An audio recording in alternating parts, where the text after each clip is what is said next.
જય શ્રી કૃષ્ણ, જય માતાજી મિત્રો, કેમ છો? મજામાં? આઈ હોપ કે તમે બધા મોજમાં હશો. હું પણ મોજમાં. Welcome back to my YouTube channel.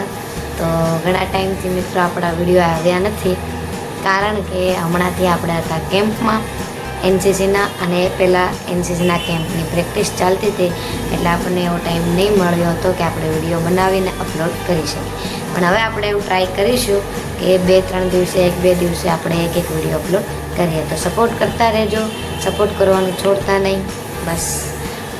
અને ગાઈઝ, કેમ્પમાં હતા 10 દિવસનો કેમ્પ હતો રાજપીપળામાં એનસીસીનો. બહુ મજા આવી, કારણ કે કહેવાય ને કે કેમ્પમાં આપણે એકલા હોઈએ અને ત્યાં આપણને ડિસિપ્લિન કેવી રીતે જાળવવું તે શીખવા મળે છે. ટાઈમ ટુ ટાઈમ આપણા કામ કેવી રીતે કરવા એ આપણે જાતે જ કરી શકીએ, એ માટે આપણે સક્ષમ બનીએ છીએ. કારણ કે ઘરે હોઈએ ત્યારે મમ્મી આપણને જગાડી દેતા હોય છે, અથવા તો કોઈ પણ ઘરના વ્યક્તિ આપણા નાના મોટા કામ કરતા હોય છે, એટલે આપણને ખબર નથી પડતી કે કેવી રીતે બધું થાય. પણ કેમ્પમાં જાતે જ ઉઠવાનું, જાતે જ પોતાના કામ કરવાના, જાતે જ બધું કરવાનું હોય છે, એટલે થોડીક તકલીફ પડે છે પણ મજા આવે. કેમ્પમાં 5 વાગે ઉઠવાનું અને 5:30 વાગે તો ત્યાં બોલાવી લે, એટલે 5-10 મિનિટ વહેલાં ત્યાં પહોંચી જવાનું. નીચે ગ્રાઉન્ડ ઉપર દોડવાનું, કસરત કરવાની, પરેડ કરવાની. અને ત્યાં પીઆઈ સ્ટાફ, મતલબ કે જે લોકો આપણને એનસીસી વિશે ભણાવે છે, એ લોકો લેક્ચર લે છે 2 કલાકના. પછી બપોર પછી સ્પોર્ટ્સ હોય છે, મતલબ કે ગેમ ટાઈમ, મતલબ રમતગમત રમવાની હોય છે. ફૂટબોલ, કબડ્ડી, ખોખો વગેરે એ રમે છે. અને નાઇટ કલ્ચર હોય છે, મતલબ ડાન્સ, સિંગિંગ, નાટક, સ્પીચ વગેરે જેવું રાતે હોય છે, જે આપણે એન્જોય કરવાનું હોય છે. ખાવાનું ઘર જેવું નથી મળતું, પણ આ બધું મેનેજ કરવું પડે છે. એટલું ખરાબ પણ નથી હોતું, પણ મસ્ત ચાલે છે એમ. મતલબ કે સારું બી નહીં, ખરાબ બી નહીં, પણ થોડું મેનેજ કરવું પડે. ટાઈમ, જમવાનું, બધું જ, રહેવાનું પણ.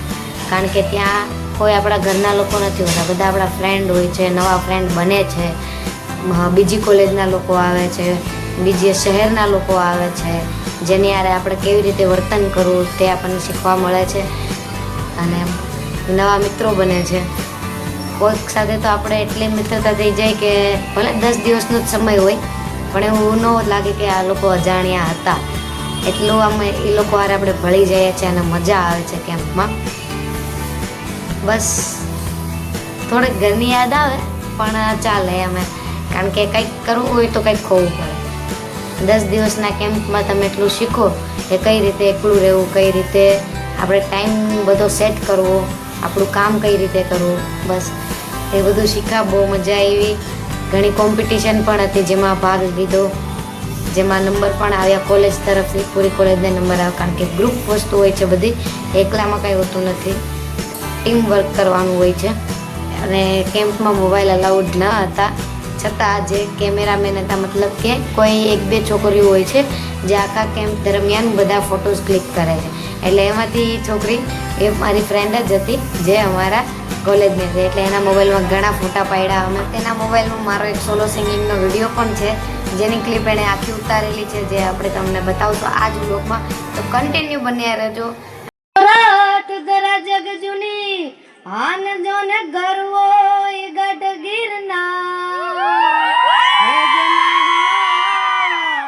હાવજડા હે જળ પીવે રે, હાર રે એના નમણા નર ને નાર, કાળે જીભી ન કનૈયો વળી દિલ જીતે નારો ઓને વાલો લાગે કાળે પ્રેમ નો કરે એના મનમાં શું હાલે ભાઈ કોઈ ન જાણે, પણ ઈ તો જાણે બધાના દલડાની વાત. અને દારૂ એના મનનું ઈકાર તો કરાવતો ને સામ દામ દંડ ભેદ કોઈ પણ ઉપાય પ્રેમમાં પડવું એના માટે એક રમત છે. ભલે પછી દિલ ના કટકા થઈ જાય, નટખટ નખરાળો જાણે નંદજીનો લાલો, પ્રાણથી એ પ્યારો એ તો લાગે બહુ વાલો. જીવન જીવાડે વળી સૌને નચાવે, અને દુનિયાના રંગો એની નજરે બતાડે. બોલે મીઠું મધ જેવું બધાને ફસાવે, અને એના સુર તાલે આખા જગને રમાડે. હસતો હસાવતો ને દુનિયાને મુખમાં લગાવતો, દિલનો એ બાજીગર જોને કેવો જાદુગર, દિલોને મિલાવે ગમે તેમ એવો કારીગર. રંગ રંગીલો વાળી થોડો છે હઠીલો, મારો કાનુડો કોડીલો સદા રહેતો મદીલો. તો મિત્રો, કેવું લાગ્યું મારો ગાવાનો વિડીયો? જો કે એટલું સારું તો હું ગાતી નથી, છતાં મોટા મોટા ઓફિસર્સ ત્યાં બેઠા હોય અને 450 જેવી સંખ્યા હોય એટલે થોડીક ગભરામણ તો થાય. છતાં પણ મેં કેવું ગાયું એ કમેન્ટ કરવાનું ભૂલતા નહીં. અને કેમ્પમાં અમે બહુ મોજ કરી છે, જેની યાદ હંમેશા અમારા દિલમાં અને મગજમાં રહેશે, કારણ કે નવા ફ્રેન્ડ્સ બનાવ્યા અને જે ફ્રેન્ડ્સ હતા તેની સાથે પણ ધમાલ મસ્તી બહુ જ કરી છે. તો ચેનલ ઉપર ના હોય તો લાઈક કરજો, શેર કરજો, સબસ્ક્રાઈબ કરવાનું ભૂલતા નહીં. જય માતાજી, જય શ્રી કૃષ્ણ.